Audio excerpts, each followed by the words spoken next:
The film which you are about to see is an account of the making of a cult classic.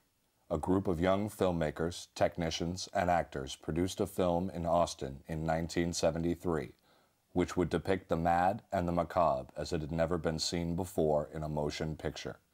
For them, the low-budget production, in the sweltering heat of the Texas summer, would prove a difficult experience, and the worldwide success of the picture would be soured by dishonesty and corruption.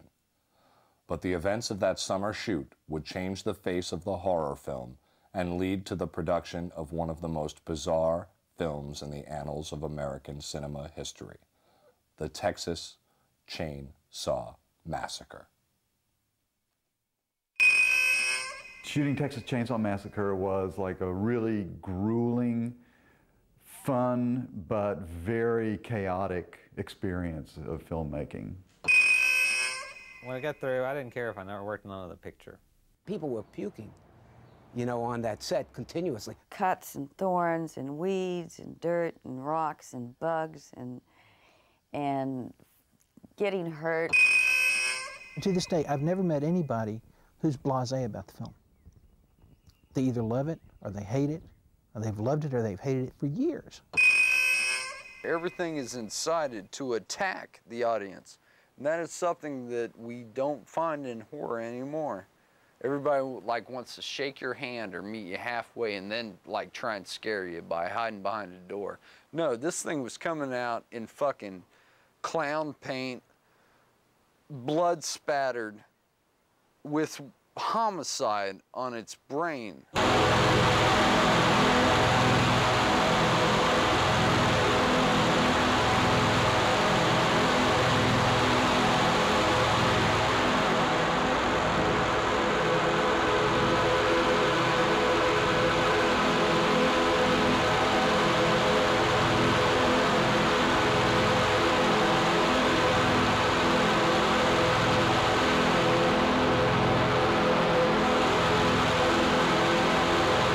The armadillo shot was that's just pure ridiculous accident.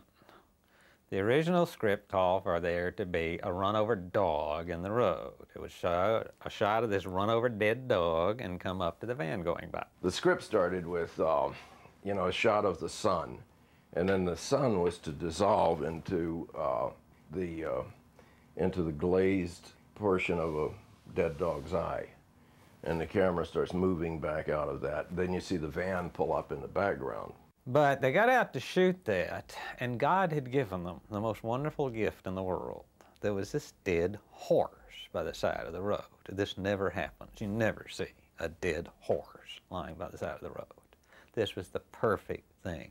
This giant dead horse covered with flies, the perfect thing to shoot and pull up to this thing. But they didn't want to shoot that because their delicate sensibilities meant that they'd have to get close enough to shoot it and it would just stink. I was out driving around the countryside and saw a freshly killed armadillo that had just been hit by a car, so I took it home and got a book about how to do taxidermy, and I taxidermied this armadillo just for the hell of it. So that ended up being the dead thing in the road and not the dead dog. You know, I mean, domestic creatures, domesticated creatures, and it was just too horrible. You've got an armadillo, we'll just put it down on the ground, run over it, you know, and splatter its guts everywhere, and I said, no, you won't. I don't recall ever having the idea of running over his armadillo. I respected that armadillo. And they said, okay, we won't destroy it. And Bob, I had no intention of messing up your armadillos, help me God. To me, it's a completely ridiculous looking thing, but then people have gone into just great paeans of glory about this wonderful, spectacularly grand, brilliant opening. I love movies. The summer of love was over. The 60s ended with Charles Manson and his family bringing a new, dark perspective to the ideal of free hippie life. The Vietnam War continued to rage on under the Nixon government. Advances in technology had allowed man to walk on the moon. American cinema was also changing in the wake of Easy Rider, as young radical filmmakers started to replace the Hollywood old school, and the horror genre was no exception. In 1968, George A. Romero's Night of the Living Dead brought horror home in graphic detail. Gone were the creatures from outer space and monsters from Eastern European folklore. Night of the Living Dead was not set in some distant past in some far-off land. The threat? Flesh-eating human beings attacking the modern American home. The violence lingering and visceral. The climax inconclusive. Stubbornly refusing to provide the audience with a satisfactory resolution to help them sleep at night.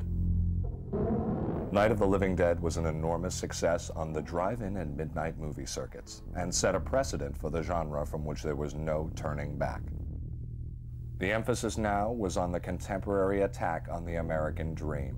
Young, vital filmmakers were eager to depict their visions of a dysfunctional America, and horror was the perfect milieu for that metaphor.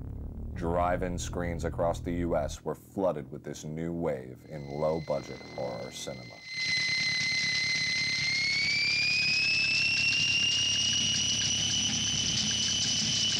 In 1972, a collaboration between Sean S. Cunningham, who would go on to direct the popular slasher prototype Friday the 13th, and Wes Craven of Nightmare on Elm Street and Scream fame, would bring horror inside the harmony and safety of the middle American home with The Last House on the Left.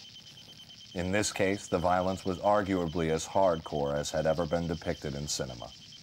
In Last House, there are no living dead cannibals. Just a gang of criminals hell-bent on a rampage of rape, murder, and dismemberment. The elimination of the supernatural from the horror film. Interestingly, the final showdown features death by chainsaw. At this time, a young graduate from the film program at the University of Texas in Austin, called Toby Hooper, was making his first independent feature, Eggshells. Hooper was already considered an up-and-coming talent among Austin filmmakers, having directed 2 PBS-funded documentaries. Eggshells would win an award at the Atlanta Film Festival, but received only limited distribution. Hooper wanted to get to Hollywood and knew that he could not do this by making art films with limited audience appeal. He and Eggshells co-writer Kim Henkel decided it was necessary to write a picture in an established genre. None of the titles that we used prior to release were intended to be anything other than working titles. Almost in jest, what one time we called it head cheese. The original title was Stalking Leatherface. I mean, what do you do with that? It was called Leatherface when it was filmed, and a couple of other things, but Leatherface, I think, was the last title that they had on it until Scarin came up with the name, the Texas Chainsaw Massacre. I went to a friend of mine, and I threw the title out. So I would never see that. I will not, my girlfriend won't see it. I will not see this, nothing by that name. And I said, that's it. That's the title. And with a title like Texas and Chainsaw and Massacre, heck, I'd go see it. You know, but the Texas Chainsaw, because, I mean, people think of Texas. I thought of Texas the same way. It's a different country. The significance of Texas, it's kind of that place where something like the Bloody Benders could have happened, you know, and the isolation and the rural. It's kind of like city boy, country boy thing. You know, we're all afraid that out there in those kind of dark corners of rural America or wherever it may be, that there are these inbred types that are doing terrible and dastardly things. It's like I was always, you know, in Texas, always lived in the city, and out there got kind of scary. And I think one of the appeals of the film is that it's not a supernatural film. You know, you watch this movie and you think there are people like this in the world. The Texas Chainsaw Massacre was inspired by the story of Ed Gein. In the small farm town of Plainfield, Wisconsin, young Ed grew up in the 30s with a domineering mother who instilled in the impressionable boy strict religious guidelines and the idea of all women as filthy, diseased harlots. Ed's mother passed away. Unable to cope with the loss, Ed sealed off her bedroom and kept the house exactly as it was when she was alive. In his loneliness, Ed began holding conversations with her and before long started paying visits to the local graveyard to dig up fresh graves and bring parts of the bodies home. He would eat the flesh, make furniture out of bones, and even dress up in the skin of the cadavers. And when I was like 3 or 4 years old, And so when the Wisconsin relatives came to town, they always had this story, you know, because they could see that it wound me up and it started scaring the hell out of me.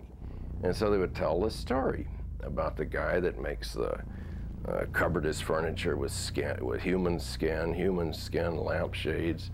Oh my God. It was only a matter of time before Ed's dementia would lead to murder. Ed was arrested in 1958 when his second known victim was found hanging by the ankles in the barn behind his house, naked and gutted like a deer. It stuck with me. It was always ever present. You've heard the expression, "You are what you eat." Yeah, well, Leatherface is what he wears, you know. He assumes the personality and the character of the mask he dons. He's the most powerful character in the film, physically. He is the most violent of the characters in the film. He's also the most frightened character in the film. He has somehow, by the older brother, probably assumed that role, that the feminine role in the house. Even though he's extremely violent and dangerous, in fact, he's really defending himself. That's really what he does. He's a big baby. I mean, in fact, inside the movie, he freaks out because he doesn't know where in the hell are they coming from? Where are all these people coming from? The character came out of long discussions with Toby and Kim, and then my attempt to say, how do I create that personality without having a voice or a face? So what I did was I went to a state school, which was a residential community, a campus community for retarded persons.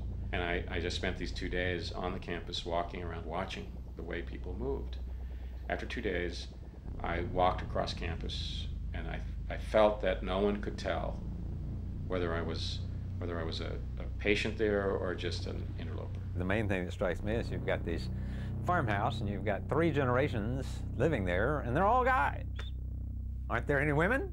You know, and it's so funny because Kim said, well, that's part of the mystery of it. So, what did I want to achieve with the Chainsaw Family? Just scare the shit out of somebody. Now, Grandma was not in the script. I just made Grandma. You know, I said, at least have a petrified grandmother sitting up there to show at one time there were women. Get-togethers, reunions, whatever, holidays. I've seen more dysfunction and more hell, you know, riddled through families than I would like to have. I wish I hadn't seen that much weirdness and family behavior. So I kind of always wanted to do something, you know, that's about a dysfunctional family. What we did is to create 2 corporations. One was Vortex, which was the production company, and the other was MAB, which was the investor corporation. Basically, Toby and I formed it in a sense. I mean, we didn't do the legal work, obviously, but you know, we created as a company that was really the production company. The production company, of course, controlled the production, and the investor corporation funded it. But the control was with the production corporation, with Vortex, as far as the film was concerned. And then the investors got their original investments back, and then after that, it was split 50-50. And I was with the Texas Film Commission. We started, and so I knew we were trying to bring films to Texas, and all of a sudden there was this film being made by a Texan instead of flying him in from New York or LA. At that time in Austin, Toby was the only filmmaker who had actually done a feature film. And so for us to have the opportunity to work with him, we were all really thrilled as young film students. He was telling me about this, the next picture he wanted to do was a horror picture, but unlike any horror picture you've ever seen, Wayne. I heard about Tobe Hooper, this wacky guy who had made a movie called Eggshells, was getting ready to make this horror movie. And they were looking for, you know, young people to walk in and get their brains smashed in. I said, I can do that. Hello? He was going to school at the University of Texas, taking filmmaking as his major, and he was graduating this year. And they had written this play called Leatherface, or this movie called Leatherface, And he wondered if I'd be interested or if I would take a part in it for him. Look what your brother did to that dog! You know, they're making this movie in town, these fellow local guys. And it's a shame because you would have been perfect to play the killer, but they've already hired somebody to be the killer. A week later, I'm walking down the street and I run into him. I don't even remember him. And he stops me in the street and says, you know, this guy they hired, he's drunk. He's drunk in a motel and he won't come out. And they're desperate. Shooting began on July 15, 1973, and would last for 32 days.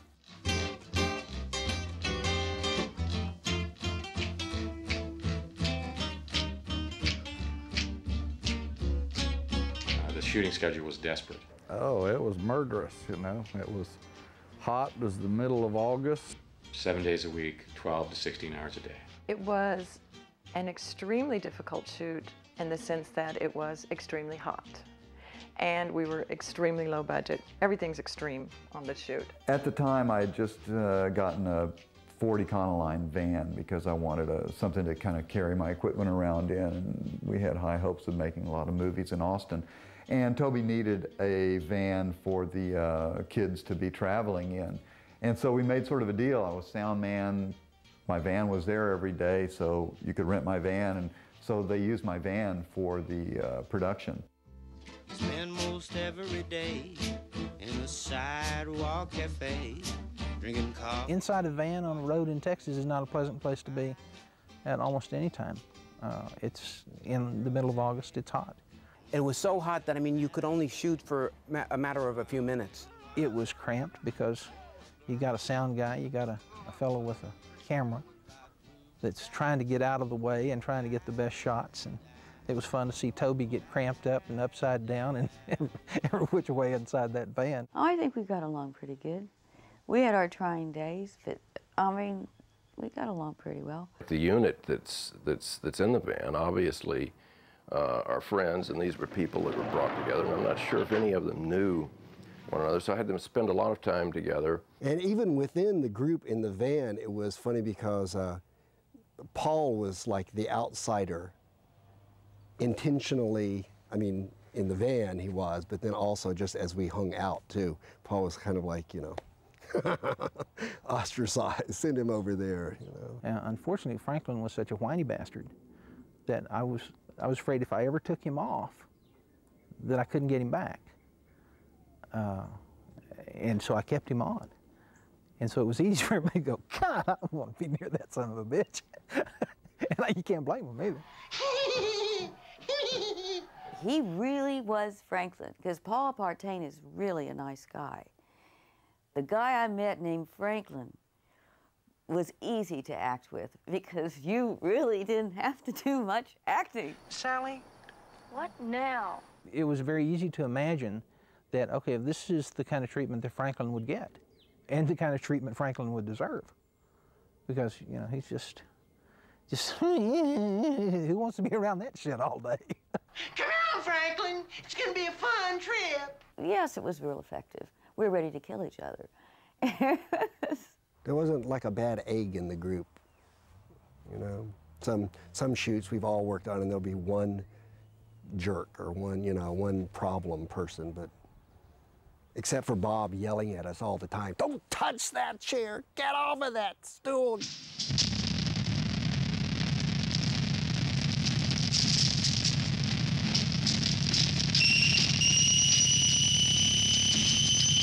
Well, to try to make it look like not an art director's idea of, you know, what insane people would do, but trying to make it look like where they live. Not trying to get into their minds, mind you, but just sitting back and saying, okay, they have these parts left over from people and animals that they've killed, and what would they do with them? So what are the parts? They are bones and skins and hair and teeth. You know, if they're going to make things out of them, you know, what they would make out of them. I mean, it's really brilliant stuff. And as far as I know, the most of that stuff, he made it. He designed it, he made it. I'm sure with Toby's influence and direction. They were art pieces, to tell you the truth. You know, I described this human skeleton totem, And then I described to him several things like a jib that, you know, that's made of, say, railroad ties, so it looks substantial and homemade, you know, for the meat hooks. And so Bob would go instantly, and like overnight, he would invent another, you know, another prop or another mask or another piece of dead art. Long time ago, the counties would, you know, if an animal died, the county would come and, you know, abattoir or something would come and pay you $5 to take away the animal and render it for, you know, fertilizer. Then the county got to where, you know, they'd come around and pick them up for free, but then they got to where you had to pay them to come pick up the dead animals, and at that point, the farmers just said, to heck with this, and so if a cow died or something, they'd haul it off in a distant corner or field and just let it go away. And so we went up there and, you know, went around all these farms where there were cattle skeletons everywhere and gathered up a whole lot of them that way. He was having trouble finding some more exotic bones. At the time, I was working part-time for a veterinarian, so I had access to a huge boneyard. I know there were some monkey bones out there, and Bob just had a field day. He took his knapsack, and it was hilarious watching him just jumping over all these things, jumping for joy and just loading up his knapsack like a complete insane person. There was a lot of collecting of dead animal parts.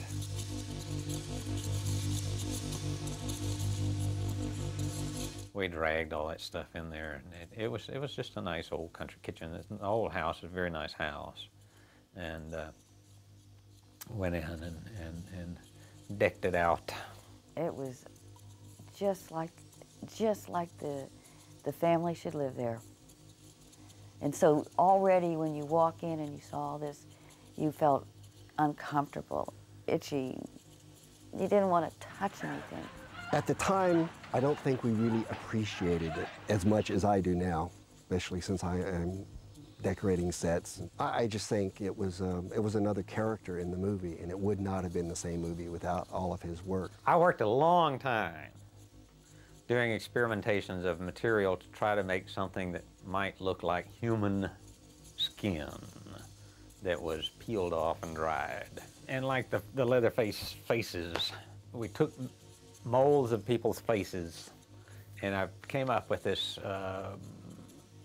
formula, if you will, of using liquid latex and some fiberglass insulation material that I could peel off in very, very thin sheets and stick in there, and so it layered up, and so it was fibrous looking, and it was translucent, and it would naturally turn this kind of brownish, yellowish color. It would maintain a bit of the facial form. People we see and killed in the movies, they've been hit on the head with a sledgehammer. So each of them is going to have a hole, or you know, has been abraded, bashed through right there. And so then, okay, what would they patch that up with? So we wired it up with, you know, thin wire, and it was all this very crude stuff, and sewed on things, you know, to make it look like they had peeled somebody's face that they had killed. And then, you know, had the face, they had the mouth kind of wired open with wire inside it, and wired everything. You could see what they did.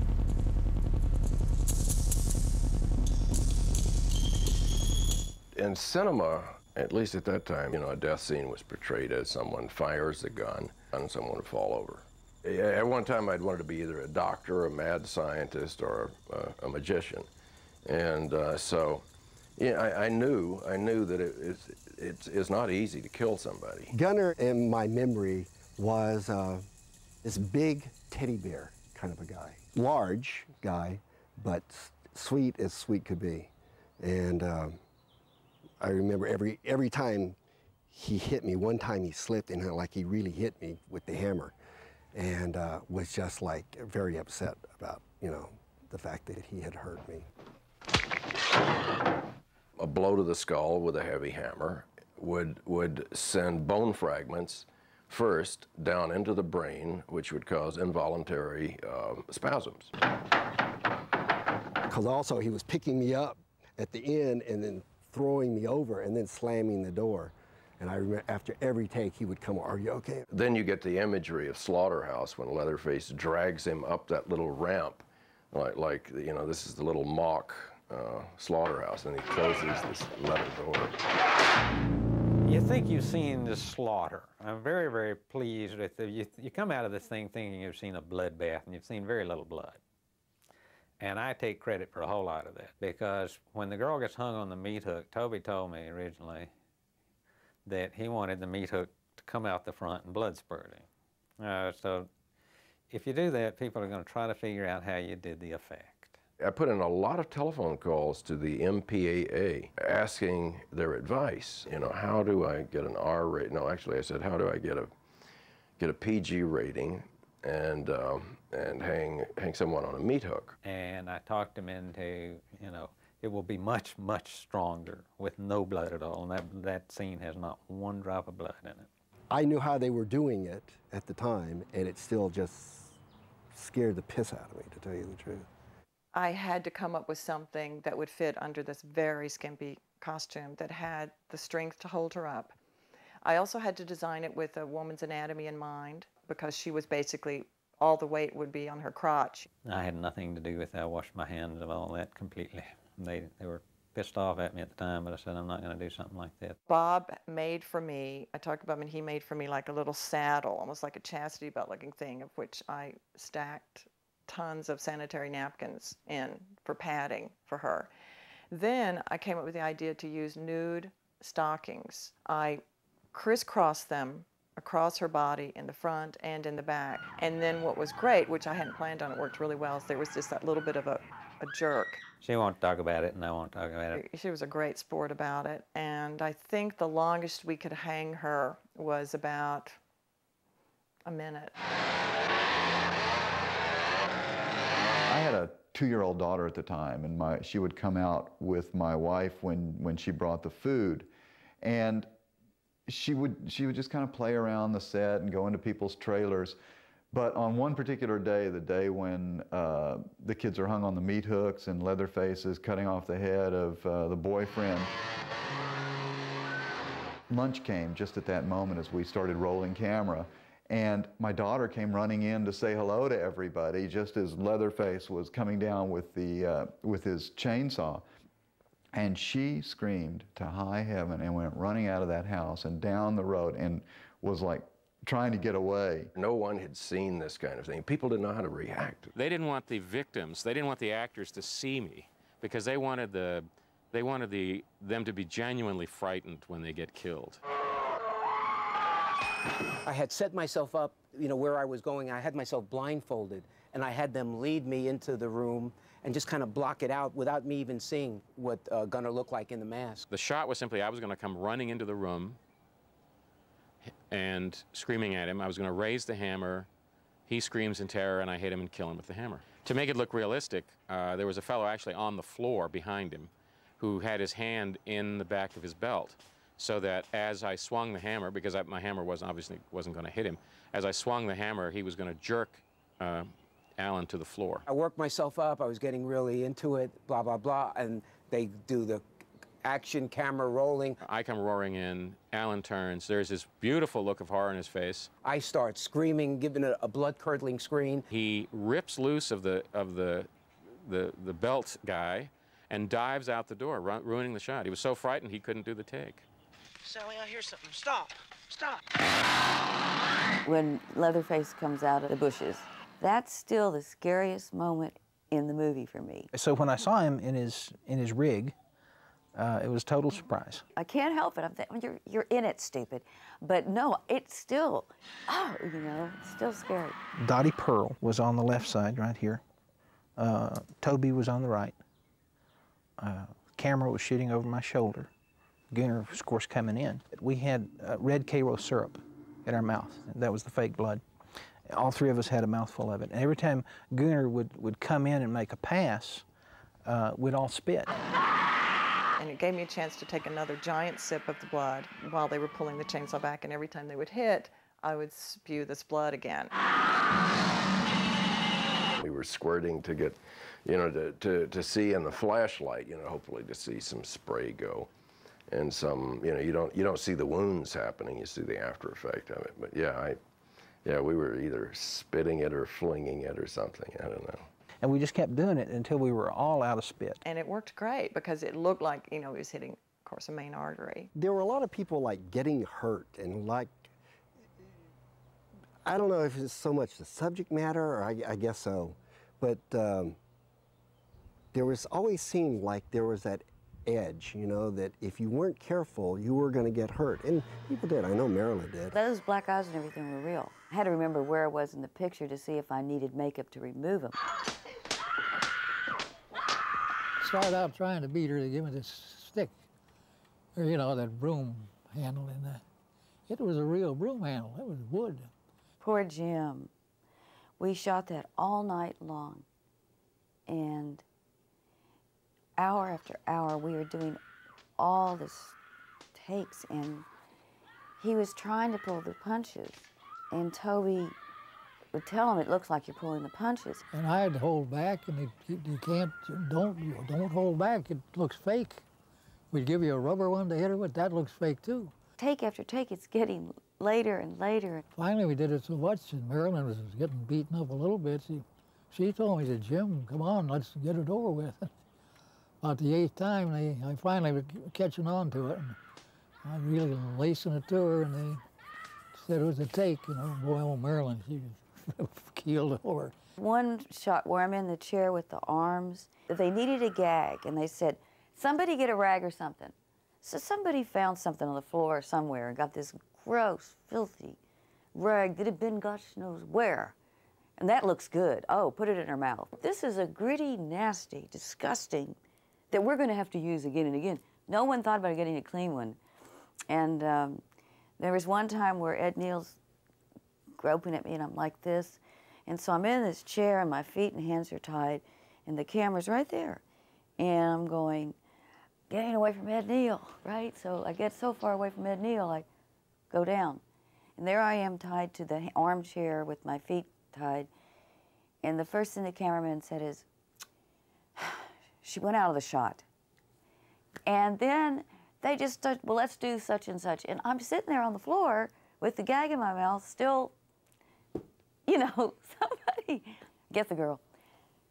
That made it, maybe they were all trying to get me in character. As a production, it was a very abusive production, and you see things you don't want to do, like working 27-hour days just because you didn't have your shit together enough to shoot it all in one day, which you should have known you could if you'd have planned it.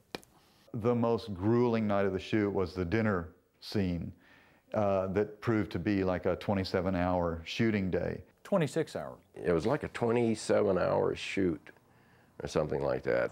Almost 36 hours straight we shot. I'm sure Toby's got it up past 40 by now. There were actually 2 reasons it had to be completed in one night. They were losing me that day. I was through and had to go. I just had a week contract with them. And the other reason is we'd run out of appliances for old Grandpa, who was, you know, 18 or 19 years old. And the poor guy, you know, it was basically glued to his face, so he was scarred for life. Okay, gang, we're going to be here till we finish this scene. And we all kind of accepted it. Somebody decided to take this chicken, very clever, and make the head and have the feet. Some kind of beautiful decoration for the center of the table.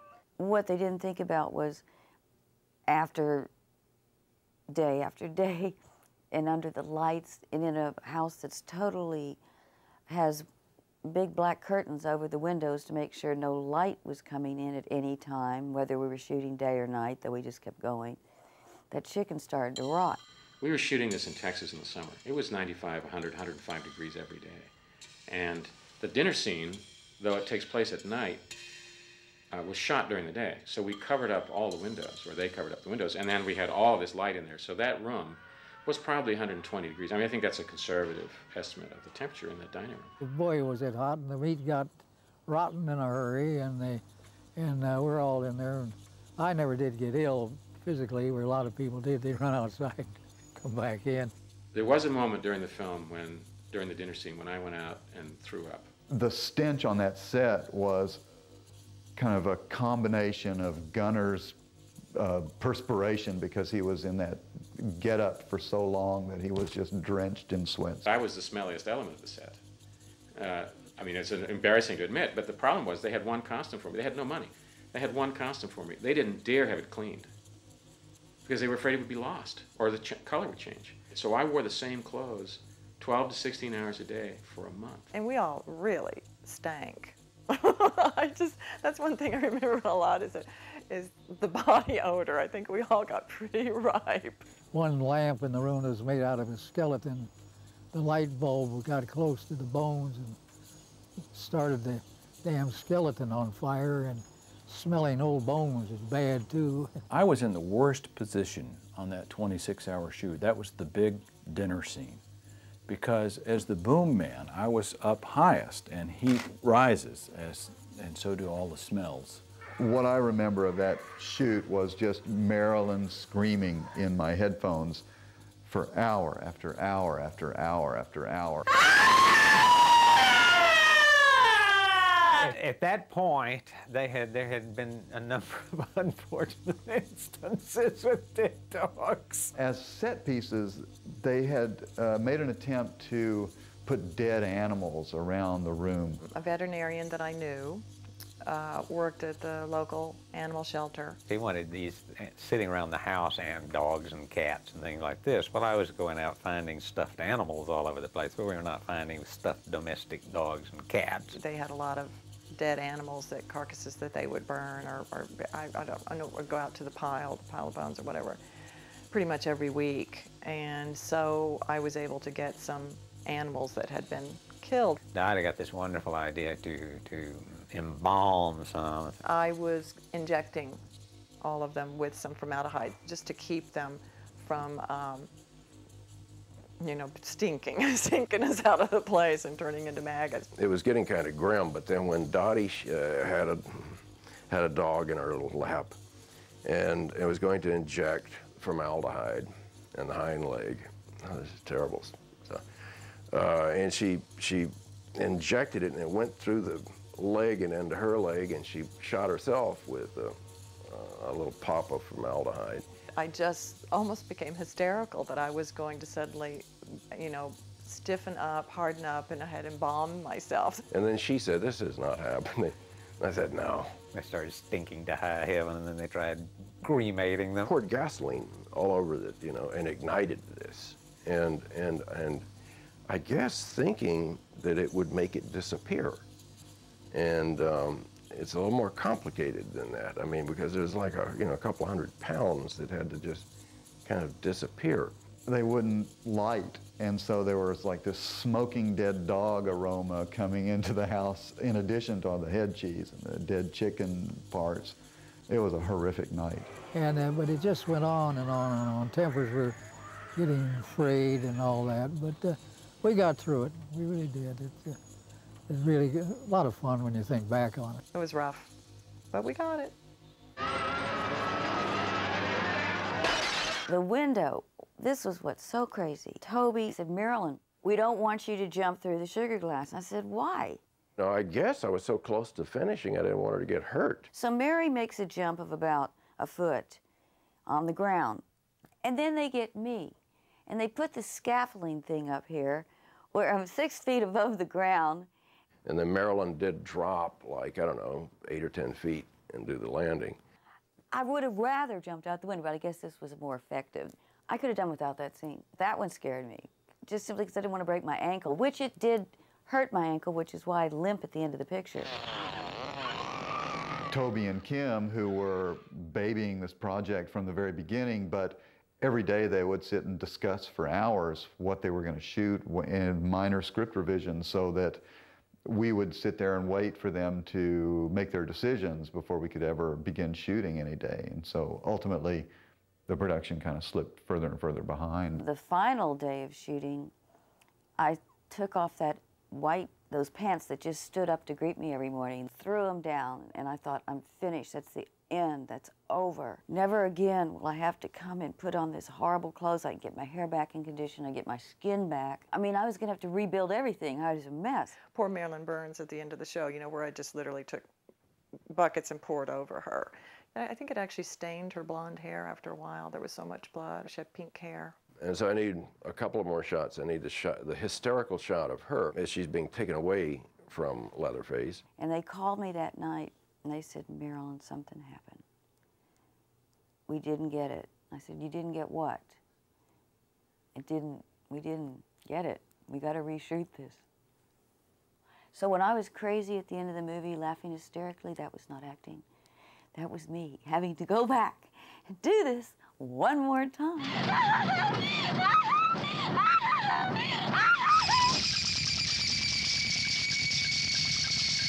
To keep costs down, Hooper and Henkel convinced participants to defer salary until a distribution deal was struck, then awarded points. These points were not taken from the total gross, as some participants believe, but from Vortex's 50% ownership of the picture. My last scene to shoot was my favorite, the first time you see Franklin, and it's the roll down the hill scene. And why I like it was because when we got to that point, they owed me a couple of weeks' pay. I mean, just a few $100. That wasn't much, but I didn't believe the film would ever go out. And even if it did or didn't, I didn't care. I needed to be paid. And they were out of money. So they were making everybody, or offering deals to defer payment and to do, they were scraping the bottom of the barrel. So the day before, I said, you know, I got bills to pay, you got bills to pay, here's the deal. Either I get paid or you get some other fat boy to go down the hill. So I met with Ron Bozeman. He was the acting producer, assistant producer, whatever. And he cut me a check, which was great, paid in full. So when I go down the hill, in that pocket, there's a check that says paid in full. Once we finished shooting, we were like snotty film students, and we thought that we knew everything, and of course, like most snotty film students, that the director was an idiot and didn't know what he was doing. And you know, we sort of regret that we took that attitude while we were shooting, but we couldn't help ourselves. And we finished shooting, and then the movie was in the editing room for a year or more. Cut the film in my living room, and right next to it was a little room, a little bedroom where I had the musical instruments, and so I scored in one room and cut in the other. Our instrumentation was, a lot of it was toys. I'd been working with experimental music for some time, and Wayne was into sound. Oftentimes it'd be like, let's just do a rumble. Let's just do seething. These calls came from Toby Jr. Let's just do ice. I had this African instrument, metal instrument hanging from it. It had things on it like tambourines, those little things. And I would saw that damn thing as hard as I, put as much pressure, on the string, so you could hear the, the increments as the bow slipped across the, and as it did that, then these things would rattle too. And indeed, by using the unconventional, that opened up the possibilities. You're not doing a fugue, you're doing bones. So I had a library of all kinds of sound that I could then control by editing. The production ran out of funds during editing, and Henkel and Hooper had to sell yet more shares in Vortex. They'd come up with a budget of $60,000, and that's what he funded. And he said, if anything, you need any more money than that, you got to get it out, you got to sell part of your interest. Toby and I had to sell off basically our portion, a good chunk of our portion of the film, in order to raise more money. Chainsaw was screened for most of the major studios, but none were interested in distributing the picture. Showed it to AIP, showed it around, and then this new group, Bryanston Films, showed it to them. They said, instantly, so, we'll buy it on the spot. We got this letter that said, hey, we made a deal with Bryanston. Hubba, hubba, hubba, we're gonna, this is gonna come out. I said, oh, great. And Steve came in the office that day, and I said, look, we made a deal with Bryanston. And Steve said, they're mafia. The Texas Chainsaw Massacre opened in drive-ins and hardtop theaters across Texas in October 1974. The Texas Chainsaw Massacre. After you stop screaming, you'll start talking about it. Friends of mine hired a limousine for me. It was a premiere for me. It was at the Village Cinema. you know, and there it was. And it looked like a real film. And I wasn't expecting it to be a real film. You know, I thought it was going to be something that would maybe get shown somewhere at a drive-in somewhere, and that would be about it. I was kind of like in shock the first time I saw it, because it was just this unrelenting nightmare of a movie. I thought it was pretty bad. I liked the movie a lot. I remember being stunned by the sense of humor. I remember being really impressed with the rawness of the film. When it was put together, the kind of sense of butchery of human beings and the terror of it was, to me, like a groundbreaking horror film. I saw a poster in front of the cinema. Who will survive and what will be left of them? I could not miss this movie. It was just the greatest poster I've ever seen. I never believed in my wildest imagination that this movie would actually deliver the groceries. God awful, hell, holy hell. It's a Texas Chainsaw Massacre. You know, to me that was as profound as a cinematic experience as seeing 8 1/2 and Citizen Kane and Dawn of the Dead. The whole cinema bonded into one mass hysterical group watching this movie that was just totally outrageous. Rex Reed says the scariest movie you'd ever seen, such as that, and then it really took off. Yeah, it got really good reviews and people loved it, and it kind of surprised all of us who worked on it because we weren't really prepared for any sort of acclaim to accrue to that movie. This movie is happening. You know, it's number 3. You know, it's coming up. It had a bullet on it. You know, it's shooting to the top. It's playing here. It's playing there. All of a sudden, you're a part of something, and you start reading the news publications that said, okay, it took in millions here and millions there, and it broke records everywhere. Most of us had different percentages, so I thought it's going to be at least a payday. But according to Bryanston's reports, the Texans' 35% share of profits amounted to $5,734. So you start looking up your little percentages of a percentage of a production company that has X percentage of the production companies. My temptation is to call it a deception, but maybe it was a misunderstanding. But essentially, what no one ever found out, what I certainly never knew, was that Vortex didn't own the film. So what we were paid in our percentages were a fraction of what we thought we were supposed to get. Vortex turned out to be one of, I think, 3 companies who had the financial interest in the film. So when I'm being given points, I think I'm being given points in a film, but I'm actually being given points in a company that owns points in the film. We had this percentage, half a point or a point, whatever it was, you know, of the net, which now I realize it's like you're not going to get anything, so don't expect it, basically. But we didn't know that at the time. But still, even making all those calculations, you think, okay, well, there's some dollars that should be rolling in here. 9 months after the film was released, when we were expecting to see a lot of money because the movie was doing so well, my first royalty check was for $47.07. It was a very unpleasant experience for most of the people involved. It was a film made for $125,000 that should have been about half of that.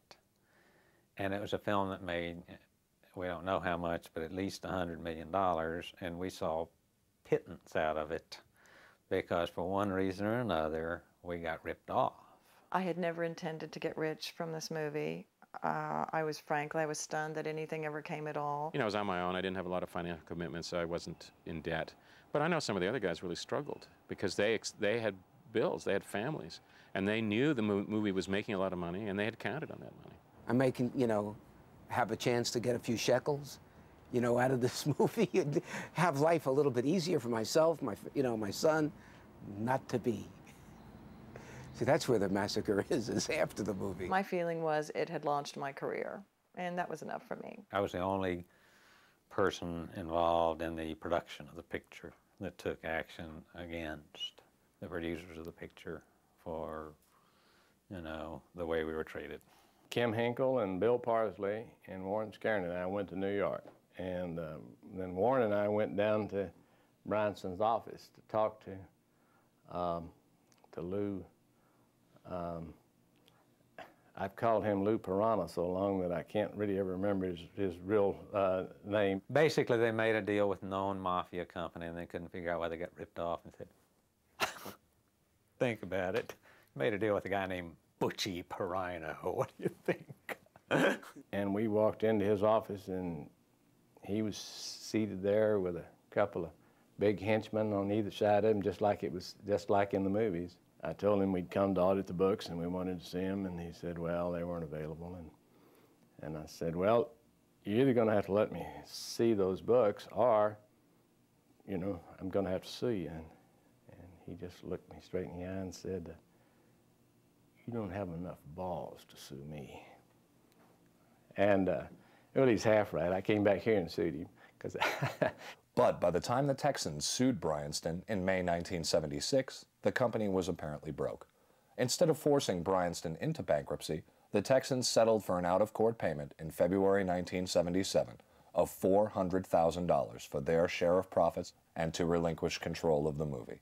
I don't guess anybody will ever know exactly how much that they stole. The Texas Chainsaw Massacre, despite its lack of on-screen bloodshed, would attract an R rating in the States. However, elsewhere in the world, the censors were not quite so lenient. In 1975, the British Board of Film Censors refused to grant Chainsaw a theatrical certificate, with BBFC Secretary James Furman commenting that the film seemed like the pornography of terror. Furman said at the screening of Texas Chainsaw Massacre that this film is fine for middle-class intellectuals at the National Film Theatre, but imagine its effect on the average car worker in Birmingham. James Furman actually went through the film to see what could or should be cut, and discovered that there was no one individual scene or image that was unacceptable, that it was the massive kind of cumulative frenzy of the Texas Chainsaw Massacre which wasn't acceptable, and therefore the whole thing had to be cut. And the film remained on the BBFC blacklist for 23 years. It is subjective, and the sooner that's admitted by all and sundry, the better, I would say. With a long history of inconsistent decision-making, it is perhaps not surprising that as soon as James Furman retired from his position at the BBFC in 1998, the new guardians of moral decency in Britain, Robin Duvall and Andreas Whittam Smith, finally decided that Chainsaw was no longer a threat to decent society, and the film was subsequently granted an 18 certificate in an uncut form. In the 25-plus years since the Texas Chainsaw Massacre first assaulted the senses of a mass audience, its popularity has continued to grow, and now a generation of horror fans who were not even born when the film was made consider Leatherface as one of horror cinema's great villains. What's your favorite scene from Chainsaw, fellas? Leatherface. Pardon me? Leatherface.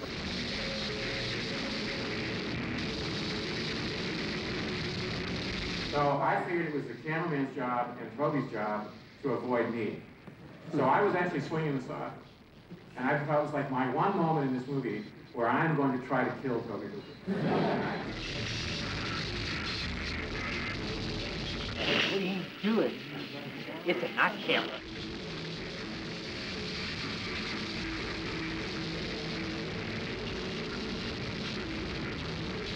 The Texas Chainsaw Massacre has had an unquestionable effect on the horror genre. It is arguable that the elusive killer Leatherface has inspired a whole multitude of masked slashers throughout the 70s, 80s, and 90s. And it is claimed that the origin of the triumphant surviving female, now a staple of the genre, originated with Chainsaw Sally. What I wanted to do was to come out of my mental institution and go after the family. That was my, I thought that would make a good movie. Being the product of a genre synonymous with exploitation, coupled with the fact that Leatherface survives the length of the original film, it was only a matter of time before the sexually ambiguous, chainsaw-wielding maniac would make a return to the big screen.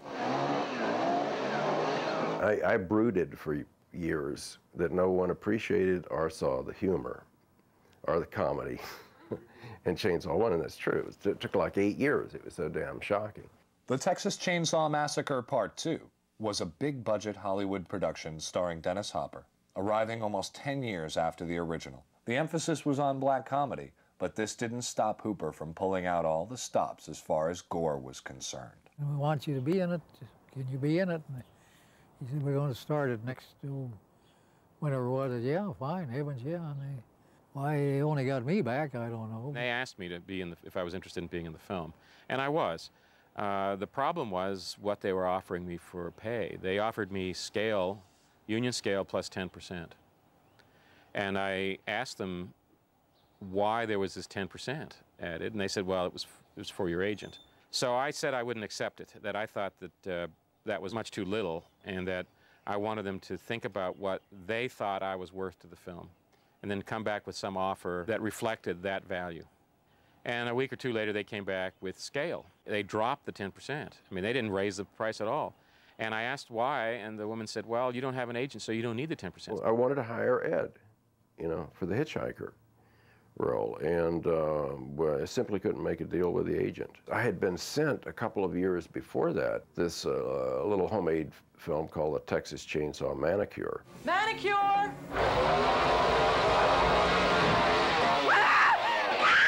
He loved the manicure. He wanted to know who played the hitchhiker. I said, well, that was me. And he said, well, if I ever do Chainsaw 2, I'll keep you in mind. I got the best manicure ever! Hey, that's great, honey! We should celebrate with some head cheese! I had a little free-floating anxiety, and all of a sudden, here comes Jim Cito. Without even thinking what to say, it just kind of came out of me. I went, it's the cook! And he went, hey, how you doing? And just meeting him was just so great. It totally grounded me, and it just made it, it turned whatever that anxiety was into an excitement that this was going to be a lot of fun. You hog bitch! Difference of day and night, that was, second one, well, that was nothing but money. Finest places to stay, the finest of everything, limousines at your disposal. It's a crazy, loony film. It's a hysterical movie. Lick my plate, you dog dick! The film that was written and shot was truly a wonderful satire. It was a wonderful film. And I hope that one day Toby can put out his own cut of that movie. I doubt it, because all that God only knows where the material is. The biggest thing that I recall is Cannon Films they were really horrible. They were horrible. They treated Toby horribly.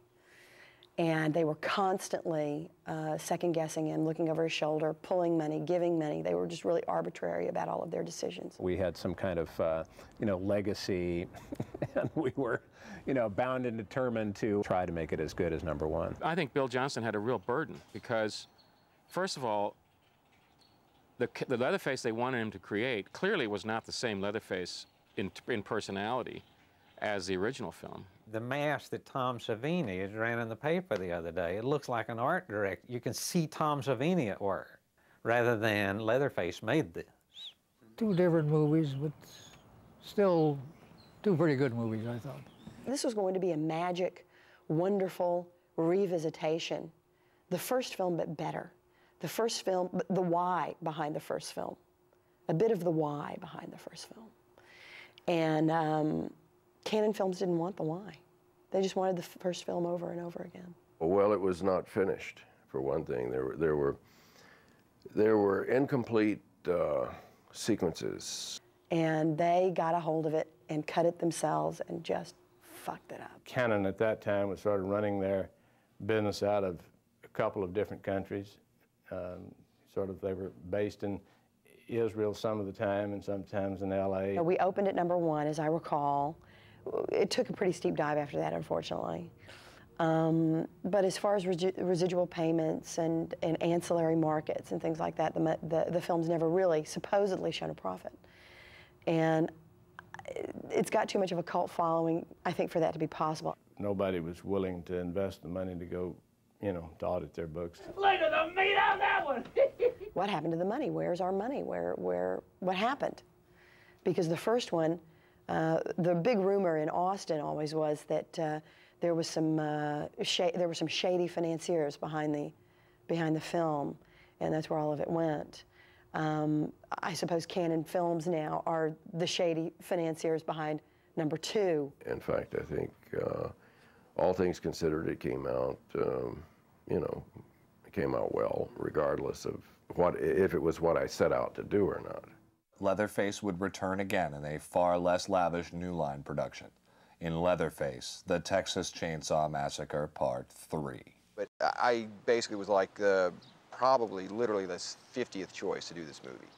I really think they literally went down a list, because I've met so many directors in the subsequent years that say, oh yeah, you did that Leatherface movie. Yeah, I was offered that, but man, I just couldn't do it. So I was just literally, I got it by, you know, total default.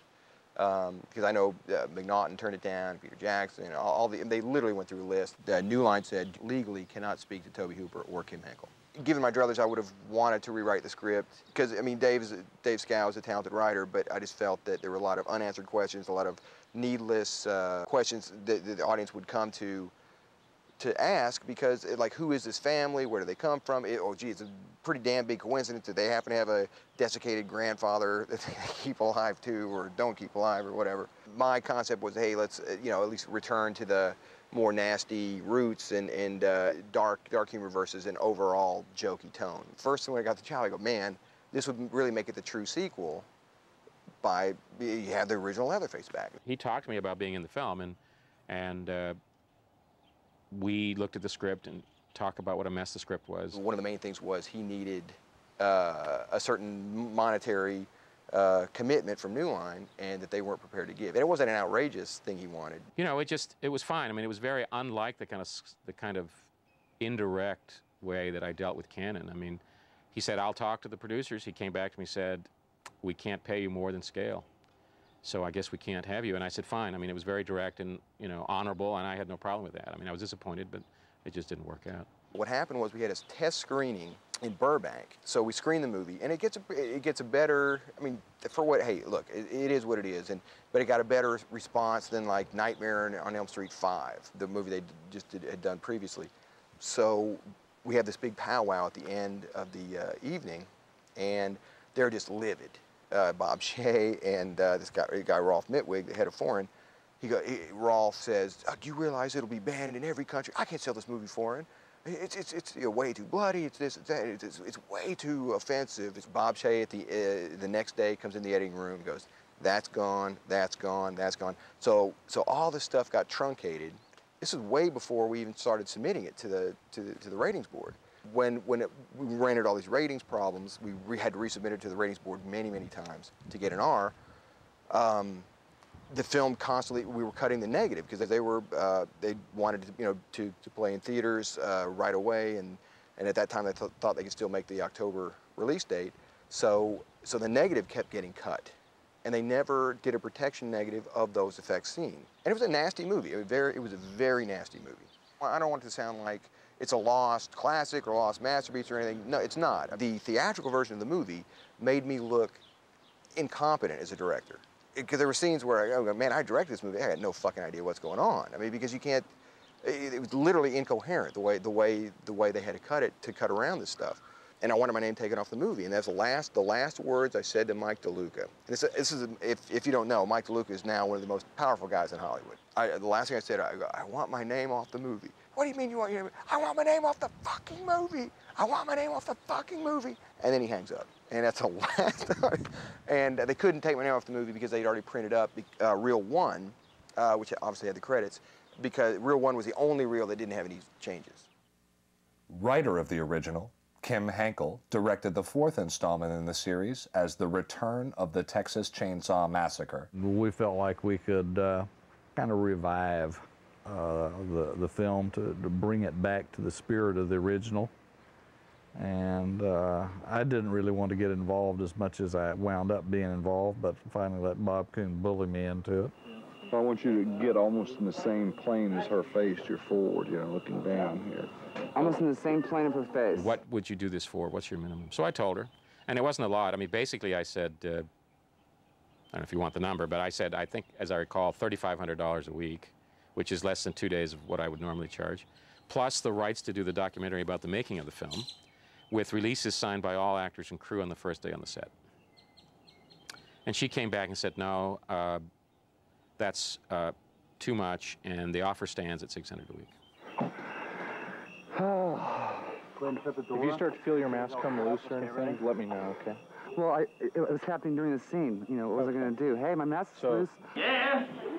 The thing that you dream about happened, and then you realize it's sort of your worst nightmare, because we ended up with 2 stars that we didn't think would be stars, Matthew McConaughey and Renee Zellweger. You're still anything. I mean, that's Vilmer's whole gig, is that he despises the straight kill. And I think, you know, he got a big kick out of it, you know. It was a very difficult shoot, particularly for Renee. She got beat up pretty badly, and she was a real trooper. They had decided not to release Chainsaw until after Jerry Maguire, and they thought it would help Chainsaw when it was released, because Renee would be, you know, well known. This is the woman who's going to make sure I get a job in August. Welcome to my home. They said they couldn't do the theatrical release because the CAA said that they did not want Matthew McConaughey exploited in that film, and that they didn't believe in exploiting a known actor just to try to get a film released. And I said, well, I thought that's what you guys did for a living up there. You're a bona fide moron. Come poking your nose around here where it don't belong. We finally ended up suing Columbia TriStar, which was probably a mistake, because they did a token theatrical release. They released it in 10 theaters across the United States. It is the first Texas Chainsaw Massacre, however, which still holds the reputation as a startlingly original work in the history of American cinema. A print of the film resides in New York's Museum of Modern Art, and, of course, it is still held in high regard by fans of extreme cinema all over the world. Just remember, my family's always visited me. Incidentally, the house where the Chainsaw family resided in the original Chainsaw has now been converted into the Kingsland Old Town Grill. When you're next in Texas, you may want to pop in for a bite to eat.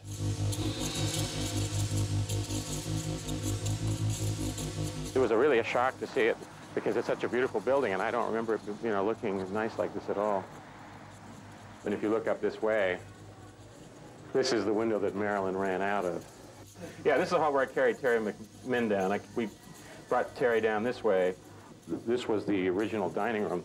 This is where the lamp here was. We had Marilyn tied here to the armchair. And then over here was the room with all the feathers and the bone furniture. This was the living room in the film. I thought we were making a good movie. I always believed in that. I think what I was trying to say is, you know, now, this is America. You know, It's the first time I ever worked with a bunch of college kids like that. Mostly always been with the pros, you know, because, and it was fun. You know, and for me it was wonderful, because after that I would have to go back to my real work, which is I oversaw or supervised a camp for mentally retarded children and kids with emotional disturbances. And that's pretty intense. Well, people say, well, this is the way movies are made. Well, it's not, you know. If you look at all of us who worked on the film, we probably got paid less for the time we spent than if we'd gotten a job at McDonald's. I've had a lot worse jobs. You know, there's a lot harder ways to really make your living. So if I had my choice, I would go back and sit in that van again in a second and do it all over again. 1, 2, 3, 4.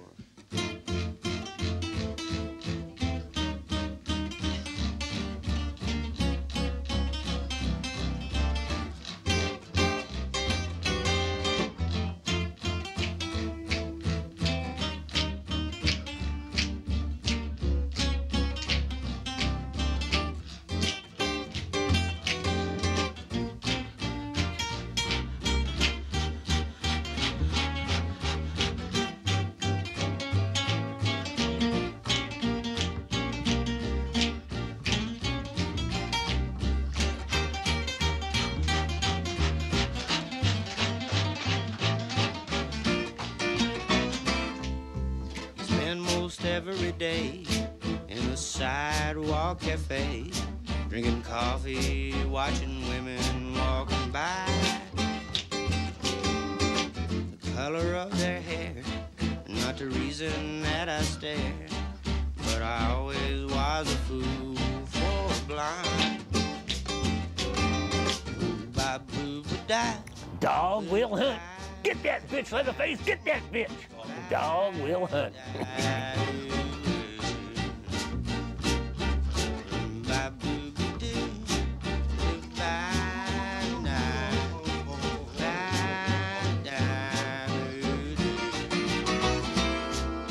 They jiggle and they sway as they strut along the way. Watching's most enough to make you high. The shimmering light is not what brings the bucks, but I'll always be a fool for a fly.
Every day in a sidewalk cafe, drinking coffee, watching women walking by.